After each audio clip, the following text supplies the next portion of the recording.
Today, we want to put our thoughts together and pay special attention to one of those parables in the Bible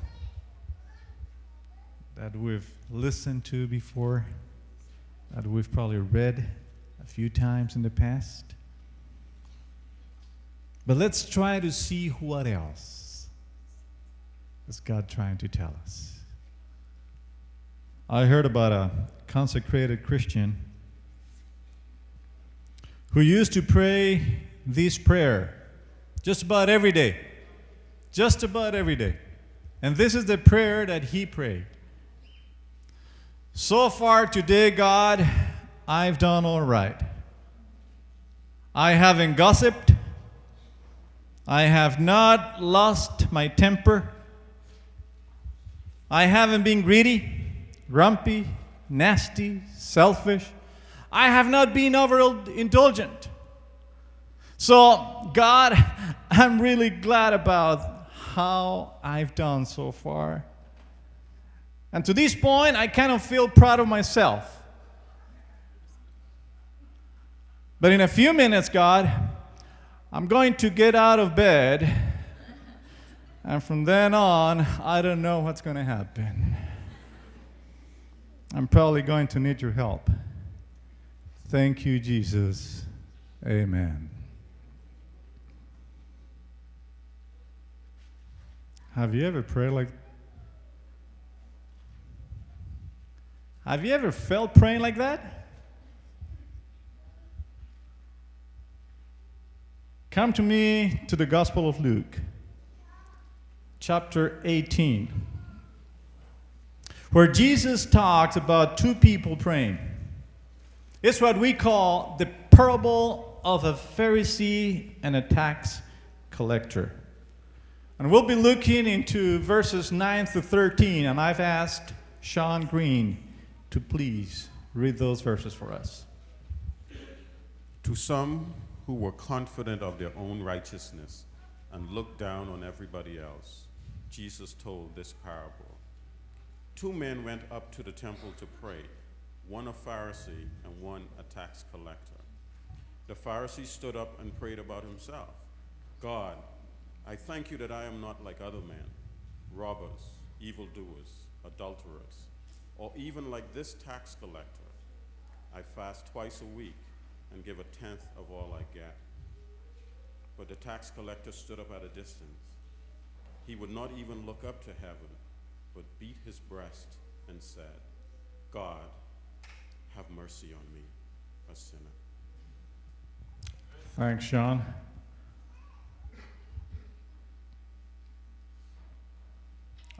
I think most of us kind of know this parable by heart. Because since we were little, we heard it. So let's try to see what else is God trying to teach us through the parable of the tax collector and the Pharisee. Now, for me, this is kind of a mixed up. And let me explain why. Because you would normally expect that if you do what's right, you'll be accepted by God. Is that right or not? Yeah. And conversely, if you do what's wrong, you would normally expect that God would not accept you. As simple as that. But in this parable, the one who tries to do everything right is rejected. And the one who has lived a sinful life is accepted. For me, it's kind of confusing. Because this is a great turnaround. A flip-flop of normal, ordinary common sense. Now, question is Jesus somehow saying that God is more accepting of and more comfortable with the tax collector than the Pharisee who tries to do all the right things? What do you think? coming to the point of the matter. What is the real purpose of this parable? What is the real purpose of this parable?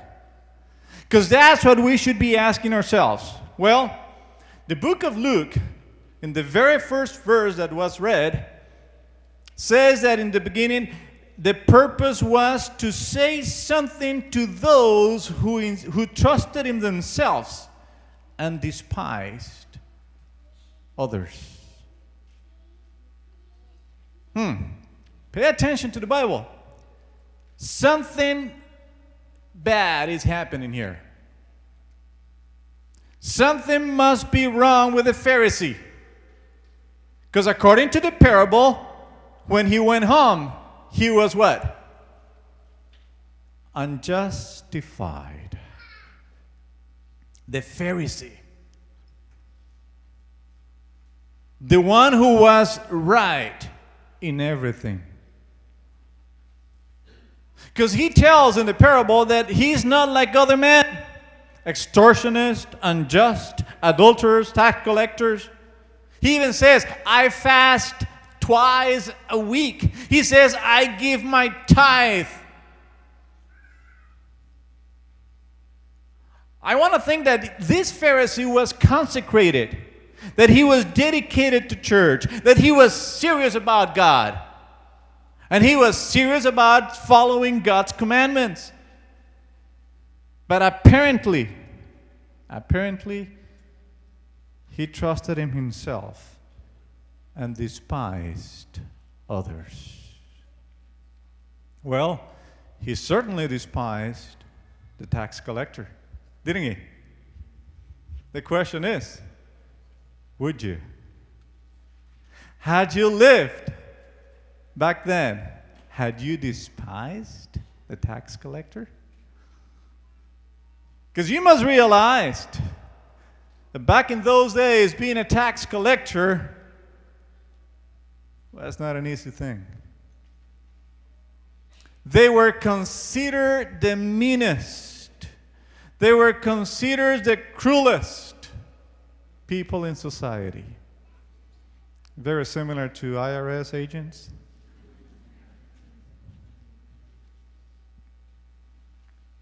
Now, have you ever been audited by the IRS? Have you? I'm being audited right now as we speak. This is tax season. Monday, I have a tax court. Pray for me. Now, the problem in those days was not only that tax collectors took money away from you. According to the Bible, they were also collaborators. In other words, they were traitors of their own people. And they were consistently known as unfair and extortionist. That's who they were. They would overcharge you, and only they could figure out the rules and regulations of Rome. Very similar to IRS today. The problem was that you could not argue with tax collectors back in those days. No? Because the power of the state, Rome, was behind them. And to make things even worse, Mr. Joe, the tax collector, he wasn't dressed in plain Joe dresses. No, no, he had the best. They were rich. They had beautiful homes. They had swimming pools. They had heated spas. They had all kinds of jewelry. They had fancy cars. Imagine the best of the best. Tax collectors had it all. Who wouldn't hate a tax collector?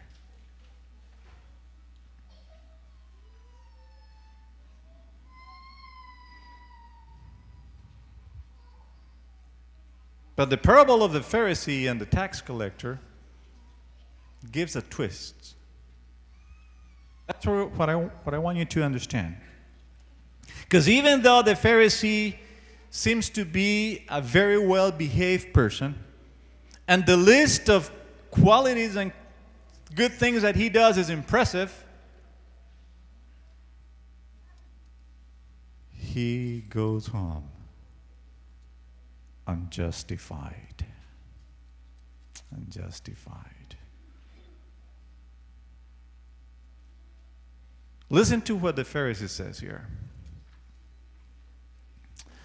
He says that he is not like other men. He is not like other men. Because his prayer tells us that he was grateful for what he was not. His words imply that he is just the opposite of a tax collector. He is not an adulterer. You heard that? So who knows what kind of a guy was a tax collector?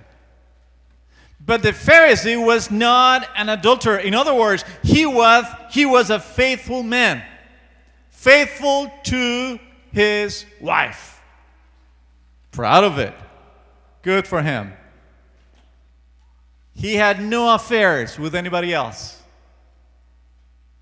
Not only that, he also says that he's not an extortionist, meaning that he's an honest guy.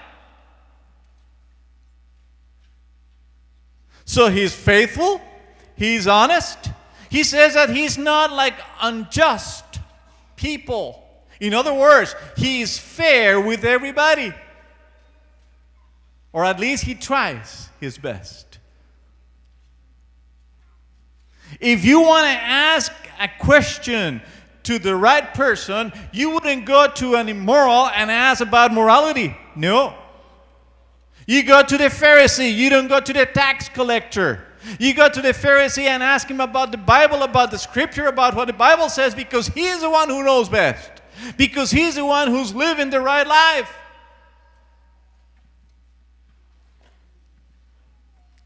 This Pharisee knew what was right. And he knew how to be righteous. He knew how to live a righteous lifestyle. I would like to think that he was a very dedicated Seventh-day Adventist member. No kidding. You want some proof? He was a dedicated Seventh-day Adventist and very strict. Let me tell you why. He was keeping the Sabbath. Not only that, but also he was awaiting for the Messiah to what?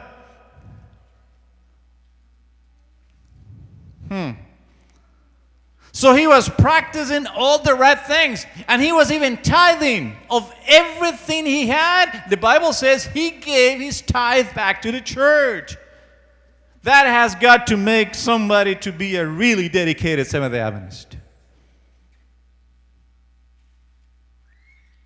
But the question is, did he know everything?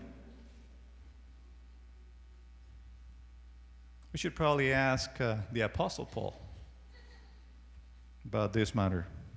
Because you know what? Believe it or not, Paul was also a what? A Pharisee. Did you know that? So we talk so much about Pharisees, and we don't like Pharisees, but we talk so much about Paul, and we say we love him. But Paul was also a Pharisee.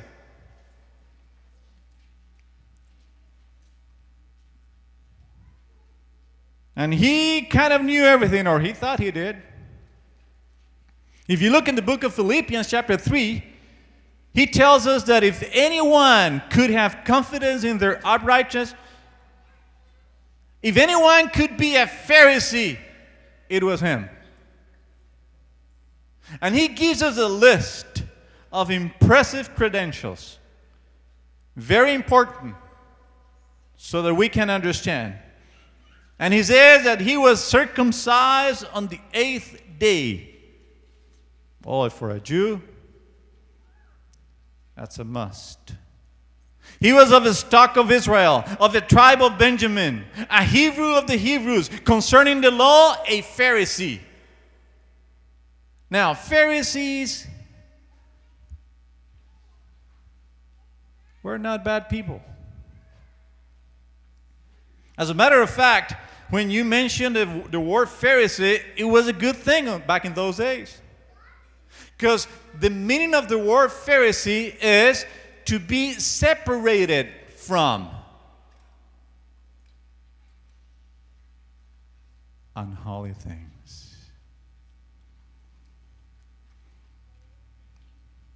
And then Paul says, concerning the righteousness which is in the law, blameless. Now the Pharisees were not all bad people. No. And they were not all teaching the wrong things. No. Remember Paul's teacher? Anybody remembers Paul's teacher? What was his name? Gamaliel. Okay, there you go. Anybody remembers Gamaliel's teacher? Hillel. Another Pharisee. Another Pharisee. By the way, talking about Paul's teachers and the chain that we see in the Bible, it's like talking about small groups. You've noticed that? Because in the small groups, we teach other people what we know. You see what I mean? We share the gospel of Jesus. We share the knowledge of Jesus with other people. So we tell people what we've learned. You see? And that's what Gamaliel did with Paul. And that's what Hillel did with Gamaliel. Sharing what they've learned from the Bible. We do that in small groups. By the way, I'm happy we do have a few small groups here in church. And pretty soon we're going to have some more. Because this is what the church is all about. Sharing the gospel. Sharing the gospel. Now, this is what Hillel taught about Pharisees. He said, a Pharisee must have a good life, but a Pharisee is never to trust in himself, but only in God. A Pharisee must have a good life, but a Pharisee, what? Must never trust in himself, but only in God. That's what I call righteousness by faith. Righteousness by faith. So, I'm mentioning what is it with the Pharisees so we can understand the reality of life back in the days. Because back in those days, when you talk about Pharisees, you were talking about good people. But according to Luke 18, there is a problem here. Apparently, this Pharisee in Luke 18 had forgotten something.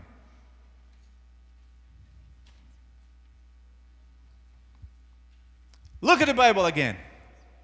And let's see if we understand what the problem is. When the Pharisee came to Jesus, to God, he had no room for God. Did you get that? He came to God, but he had no room for him. Because he came to God and he did not recognize his need to trust in God. When he came to God, he didn't ask God for help. No, not at all. So when he came to God, he did not get any help. You notice that it says that he prayed about himself. Did you notice that? He prayed about himself.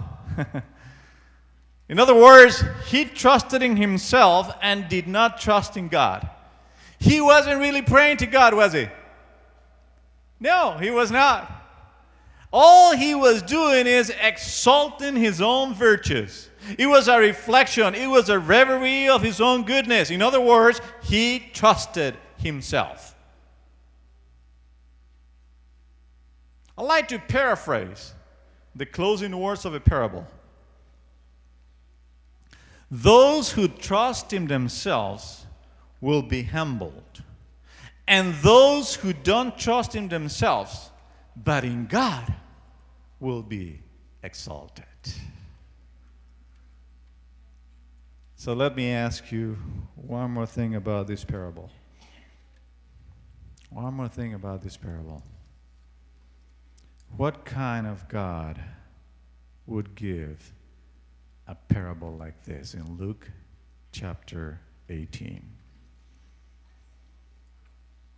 What does it teach us about God's love?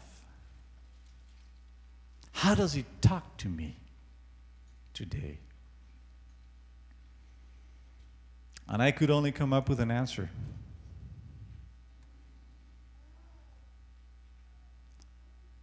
The only answer I could come up with is that it's the same God that wept and agonized over Jerusalem because they did not need him.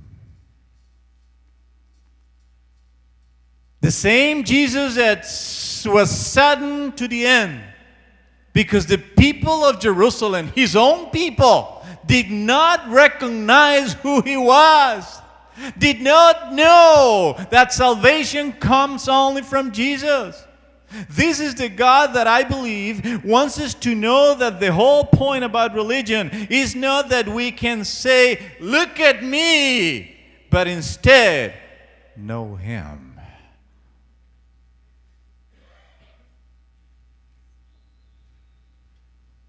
Let's be realistic.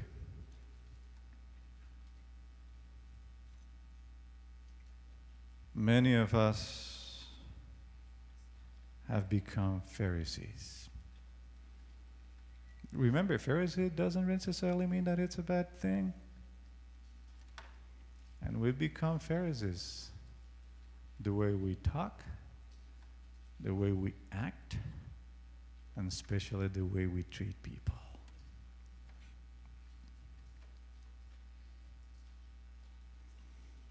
And when we usually do that, and when we look at people, and when we do things that we do, because we've done it many times, I'm wondering if we're just repeating the same parable all over again.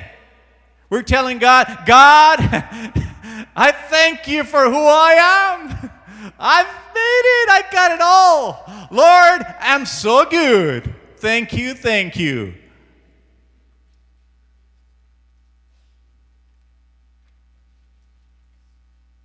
Could it be that we're repeating the same parable today when we make people look at us because I have accomplished it, because I've come to the point, because I've understood what you have not?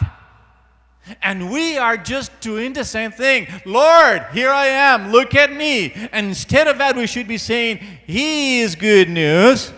He is the one who gives us freedom from sin. We're not good news. Jesus is good news. Knowing Jesus is important. But more than that, knowing who Jesus is in my life is more important. So when I talk about the parable of the Pharisee and the tax collector, I talk about reconciliation. I talk about atonement. I talk about what's important for us today, because believe it or not, we have been damaged by sin beyond our imagination. So we need to be healed by the touch of Jesus. The whole point about religion is not about our knowledge. It's not about how much we know from the Scripture or even our lifestyle. No, because remember, the Pharisees, they read the Bible, the Scriptures, day by day, and they thought by reading the Bible, they would be saved.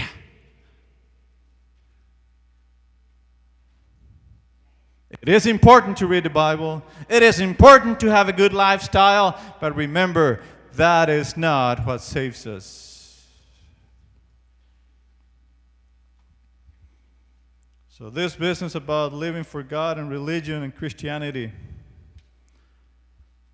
I believe it's all about God.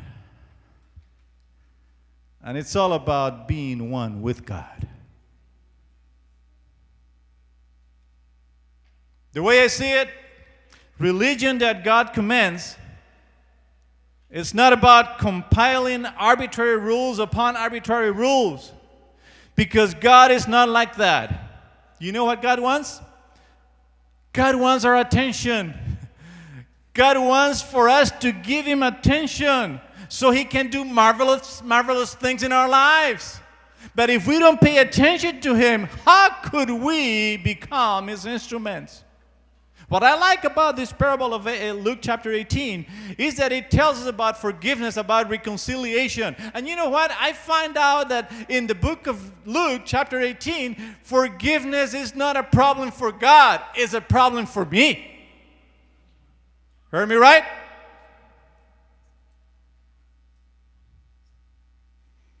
Forgiveness has never been a problem to Jesus.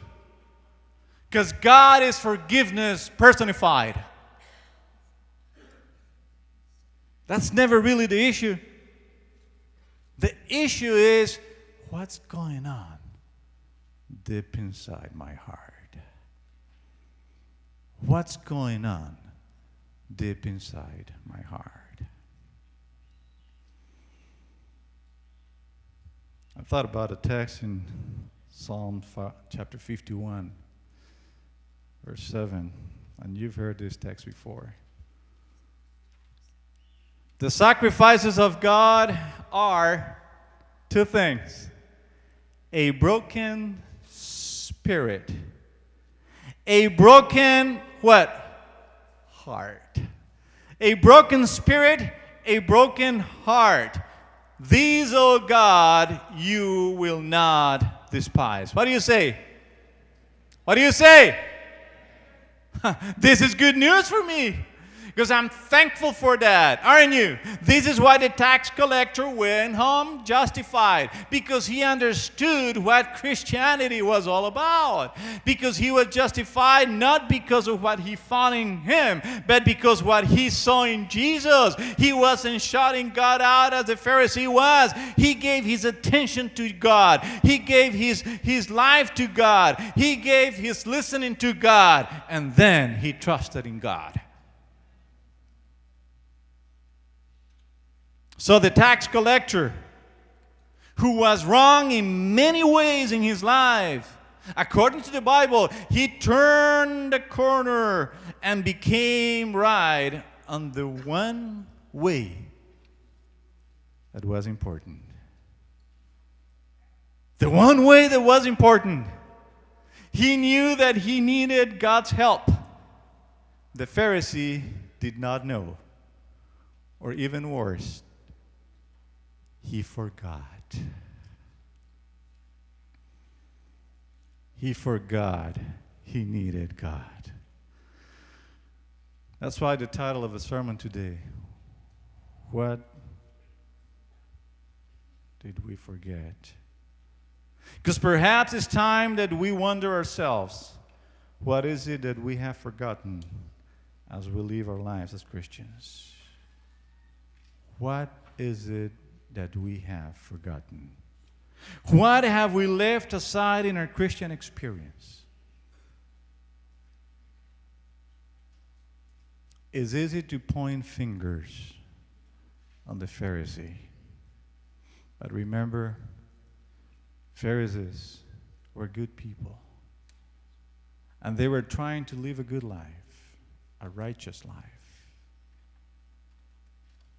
They were trying to follow God's counsels. They were trying to live in such a way that people will know that there is a God.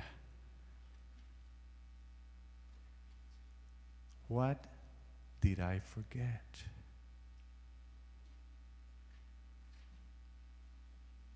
When I come to church,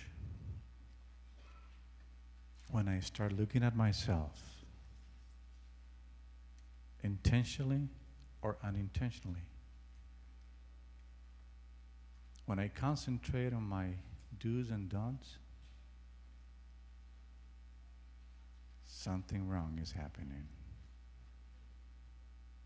And when I start praying and I put myself aside, and I kind of feel that I'm a little bit better than what I was before, something wrong very wrong is happening. Because the Bible says that we all need to be renewed. We all need to be restored. Whatever we forget, my brothers and sisters, may it never be that we forget to listen to God, to give our attention to God, to trust in God and His grace, because salvation only comes from God.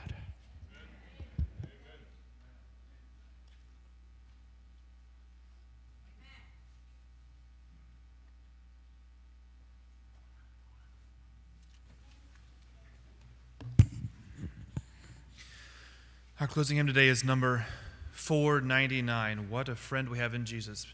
Please stand with me as we sing together our closing hymn.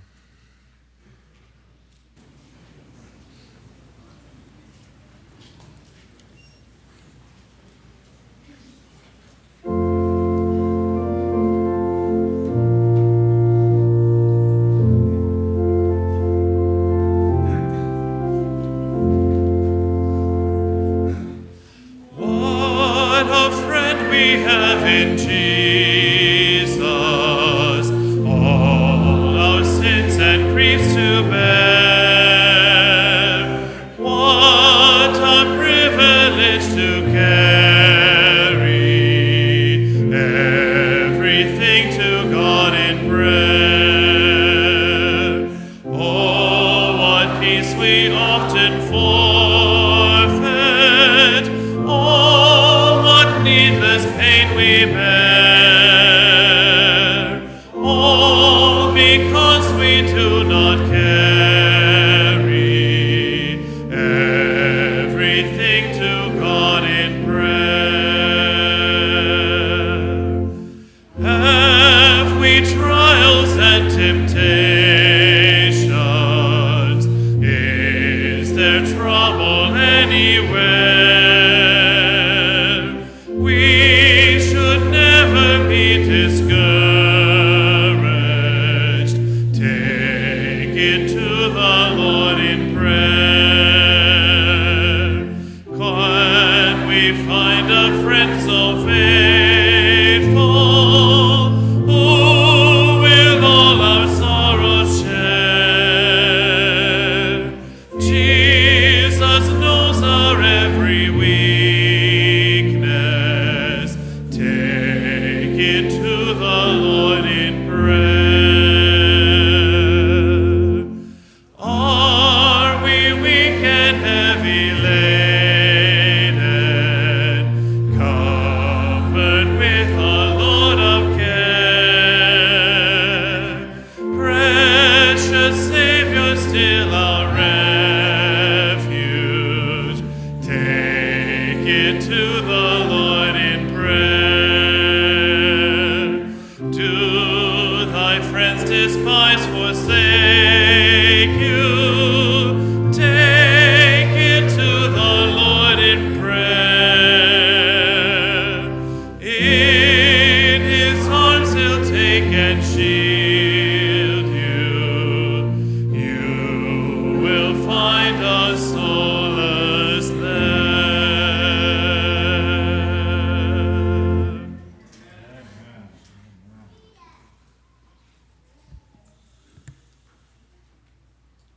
Our gracious Heavenly Father, thank you for the Sabbath day.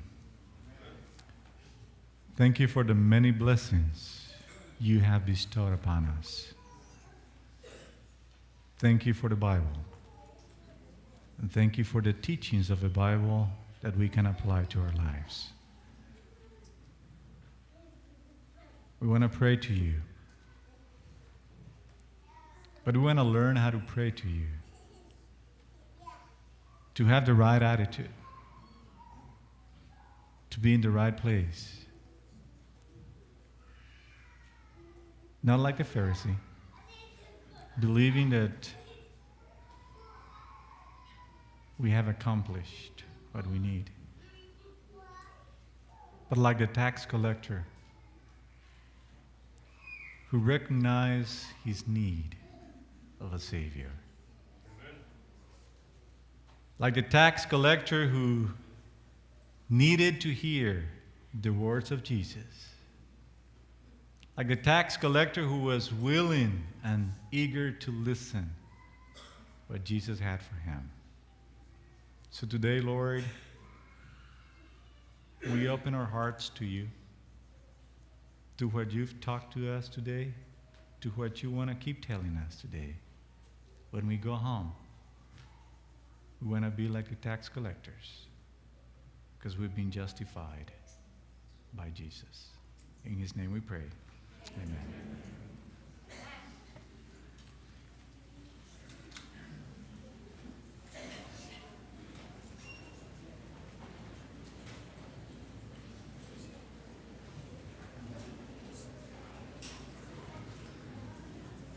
There is an announcement. If you lost your watch, Lisette has it right here. Okay? So we found it.